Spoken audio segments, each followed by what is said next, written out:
혹시 이런 생각 해보신 적 있으신가요? 젊었을 땐 이렇게까지 될 줄 몰랐는데. 나름대로 아껴 쓰고 열심히 벌고 자식 교육에 최선을 다했으니 말이죠. 눈코 뜰 새 없이 바쁘게 살아온 수십 년 뒤돌아보니 마치 꿈을 꾼 것 같습니다. 그런데 문득 현실을 마주하면 남은 건 집 한 채뿐이고 통장은 늘 바닥을 기고 있습니다. 주변 친구들도 사정은 비슷합니다. 한때는 다들 잘 나간다고 부러워했던 그들이 지금은 하나둘 씁쓸한 한숨만 내쉬죠. 이 나이에 고작 이 정도밖에 안 되나 이 말 속에는 단순한 개인의 좌절을 넘어 지금 대한민국 50대가 마주한 집단적인 현실의 무게가 고스란히 담겨 있습니다. 당신만의 이야기가 아닐 겁니다. 우리 모두의 이야기죠. 50대가 느끼는 가장 크고 깊은 고통 중 하나는 바로 자식에게 들어가는 돈입니다. 내 자식이라는 이름 앞에서는 그 어떤 고통도 감내할 수 있다고 믿었습니다. 하지만 그 책임감의 무게는 생각보다 훨씬 무거웠습니다. 자식의 대학 등록금은 시작에 불과했습니다. 졸업 후 취업을 준비하는 몇 년간의 뒷바라지, 그리고 이제는 결혼 자금까지. 언제 끝날지 모를 지원은 쉼없이 이어집니다. 부모로서 당연히 해줘야 한다고 스스로를 다독이지만 그 대가로 자신의 노후는 한없이 뒤로 밀려납니다. 친구들과의 모임에서 우리 애는 이제 독립했어 라고 자랑스럽게 말하지만 사실 부모의 통장은 여전히 바쁩니다. 월급이 들어오기 무섭게 각종 고정 지출과 함께 자식에게 보내는 송금 내역이 채워집니다. 혹시 빈 둥지 증후군보다 더 고통스러운 것은 통장에 남은 잔고를 보며 느끼는 빈 통장 증후군이라는 말에 깊이 공감하고 계신가요? 자식의 성공을 위해 나의 삶을 유보해야만 하는 현실. 그것이 50대 부모들의 가장 큰 딜레마이자 어깨를 짓누르는 숙명입니다. 정년이 가까워지면서 수입은 눈에 띄게 줄어듭니다. 익숙했던 직장 생활의 안정감이 사라지고 새로운 수입원을 찾아야 한다는 압박감이 밀려옵니다. 하지만 고정 지출은 오히려 늘어나는 기현상이 벌어지죠. 매달 꼬박꼬박 빠져나가는 보험료, 아직 다 갚지 못한 주택대출 이자, 나이 들어가면서 늘어나는 병원비, 그리고 끊이지 않는 경조사비까지. 젊었을 땐 이 정도쯤이야 하고 대수롭지 않게 여겼던 돈들이 이제는 마음의 큰 부담으로 다가옵니다. 은행에 넣어둔 예적금 이자는 쥐꼬리만 하고 애써 모은 자산은 좀처럼 늘지 않습니다. 부동산 투자는 위험하고 주식은 어렵게만 느껴집니다. 노후 준비는 아직 멀었다는 불안감만 자꾸만 커져만 갑니다.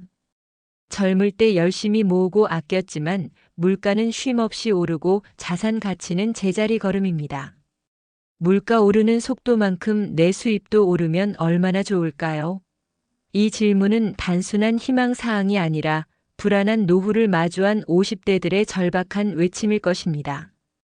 우리는 미래를 위해 열심히 현재를 희생했지만 그 미래가 너무나 불확실하게 느껴지는 시대에 살고 있습니다. 통장보다 더 허전한 것은 마음이라고 합니다. 50대 이후 인간관계는 놀랍도록 빠르게 줄어듭니다. 직장에서는 후배들에게 밀려 존재감이 희미해지고 퇴직 후에는 사회와의 연결고리가 급격히 끊어지는 경험을 합니다. 한때 매일 보며 고민을 나누던 동료들은 각자의 길을 찾아 떠나고 학창 시절부터 깊은 우정을 나누던 친구들과도 만남이 뜸해집니다. 각자의 삶이 바쁘다는 핑계 뒤로 서로에 대한 관심과 에너지가 점점 줄어드는 것을 느낍니다. 가정에서도 대화는 줄어들고 자식들은 각자의 삶에 바빠 부모와의 소통이 줄어듭니다. 부부 사이에도 오랜 세월 함께했지만 깊은 대화보다는 일상적인 안부만을 주고받는 경우가 많아집니다. 사회적인 자리는 점점 사라지고 마음 둘 곳 없이 텅 빈 느낌. TV를 켜고 인터넷을 보며 시간을 보내지만 그 어떤 것도 내 마음의 빈 공간을 채워주지 못합니다. 경제적인 어려움만큼이나 관계의 단절은 50대를 더욱 고독하게 만듭니다. 어느새 홀로 섬처럼 고립되어 버린 기분, 당신은 느껴본 적 없으신가요? 세상의 중심이었던 내가 이제는 주변부로 밀려나는 듯한 상실감. 그것이 50대의 마음을 병들게 합니다. 돌이켜보면 30년 가까이 앞만 보고 열심히 달려왔습니다. 새벽부터 밤늦게까지 일했고 가족을 위해 모든 것을 희생했습니다. 나름의 꿈도 있었고 미래에 대한 장밋빛 기대를 품기도 했습니다. 그러나 돌아온 결과는 기대보다 훨씬 초라합니다. 내 집 하나 겨우 마련했고 노후 자금은 턱없이 부족하며 건강마저 자신할 수 없습니다. 젊은 시절에는 노력하면 뭐든지 이룰 수 있다고 믿었습니다. 하지만 현실은 달랐습니다. 아무리 열심히 일하고 아껴도 사회 구조적인 문제나 예기치 못한 사건들 앞에서 우리의 노력은 무력할 때가 많았습니다. 주변을 둘러보면 나보다 덜 노력한 것 같은데 더 잘 사는 친구들이 눈에 들어옵니다. 물론 남과 비교하지 않으려 애써도 자꾸만 초라한 기분이 드는 것은 어쩔 수 없습니다. 혹시 당신의 땀과 노력에 대한 대가가 생각보다 초라하다고 느껴본 적은 없으신가요? 인생 후반전은 지금과는 다를 것이라 굳게 믿었지만 현실은 너무나 매정하게 다가옵니다. 젊은 시절의 열정과 패기는 어디로 갔는지 지친 몸과 마음만이 남아 있습니다. 더욱 답답한 것은 이러한 문제들을 너무나 잘 알고 있지만 뾰족한 대책을 찾기 어렵다는 점입니다. 새로운 일을 시작하기에는 막연한 두려움이 앞섭니다.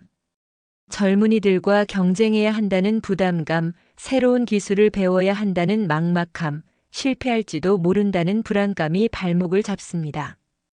어렵게 모은 자산을 불리자니 경험도 부족하고 리스크를 감당하기에는 이미 너무 늦은 것 같은 생각도 듭니다.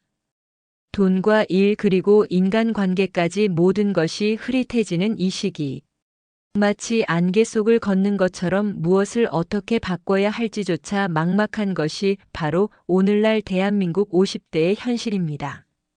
사회는 빠른 속도로 변하고 과거의 성공 방정식은 더 이상 통하지 않습니다. 이 막막한 현실 속에서 우리는 어떤 희망을 찾아야 할까요? 그리고 우리는 과연 이 난관을 헤쳐나갈 수 있을까요? 어쩌면 이 질문에 대한 해답은 외부가 아닌 우리 자신의 내면에서부터 찾아야 할지도 모릅니다. 지금 50대에게 필요한 것은 단순히 경제적인 지원뿐 아니라 잃어버린 자신감을 되찾고 새로운 삶의 의미를 발견하는 용기일 것입니다. 행복담소였습니다. 구독, 좋아요는 사랑입니다.